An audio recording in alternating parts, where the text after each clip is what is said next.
been deceived or been told something that you believe was true and then you found out that it was false? Well, if you have, that's known as deception. Deception is known as an intentional transmission of info to create false belief in the hearer. Deception comes in many forms and in many ways, and it usually falls between high stakes and low stakes. High stakes are severe and high penalties and consequences. These lies usually include fraud, lying about your identity, impersonating licensed professionals, cops, lawyers, inside trading like in stocks, underreporting your tax returns, and sometimes you can either go to jail or you can be fined thousands of dollars. Low stakes have mild consequences and might be considered white lies. Usually people do this because they don't want to hurt somebody's feelings or embarrass someone. So, you might not tell your friend that she has something on her face because you don't want to hurt her feelings or you don't want to embarrass her. Or, you might tell your boss that you're late for work because you were stuck in traffic when in reality you just left your house late. Some lies may be between these. These are just, a guideline of high and low stakes. There are three basic elements of deception. Um, these three are the basis of what people consider to be deception. First, the sender must know information is false. So if I'm going to make up a lie, I'm going to tell you like, hey, you have something on your face. So I'm going to tell you have something on your face. It's false, but we know that you really do. That you really don't. I'm sorry, that you really don't.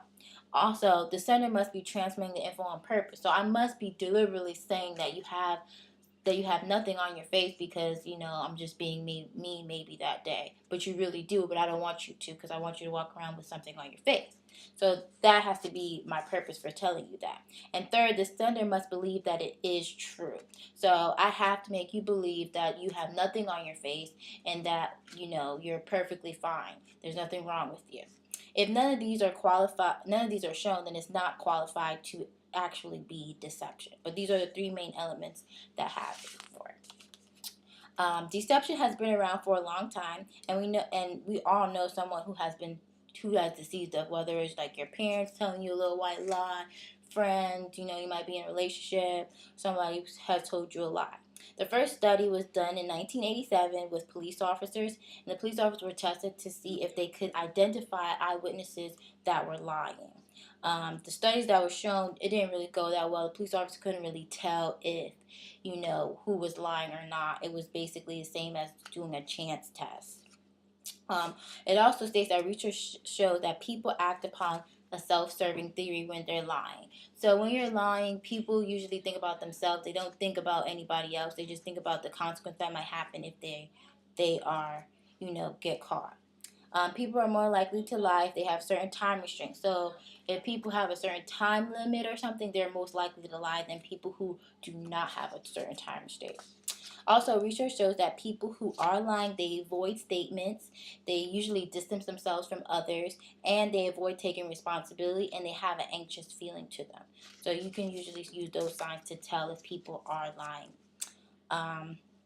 Over the years, deception is in our everyday lives. We use deception every day, whether it's, not to just hurt someone or to, trick someone into doing things for us. Like, salespeople, they use deception a lot. Like if you're buying a car or something, they may, say, hey, this car is top of the line and this car does this, that, and the third, when in reality it doesn't, especially like with women or, women, they have that stereotype of women and mechanics.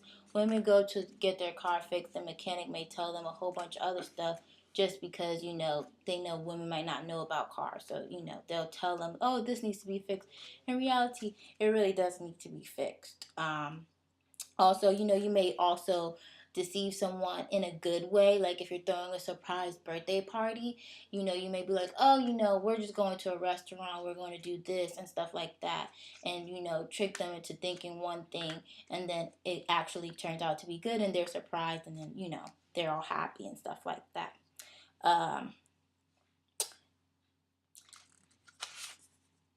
People lie criminally. So, you have criminals that lie about, stuff. They kill people, they lie, cover it up every day, stuff like that. People lie to protect people from harm. You know, some people have families that have secrets and stuff, so they don't want to tell their kids certain stuff because they want to protect them from, anything bad that may happen to them. I mean, we use this all in our everyday lives, whether it's good or bad. So deception is kind of a big part of people's lives, whether it's good or it's bad. It just really depends on how you use it.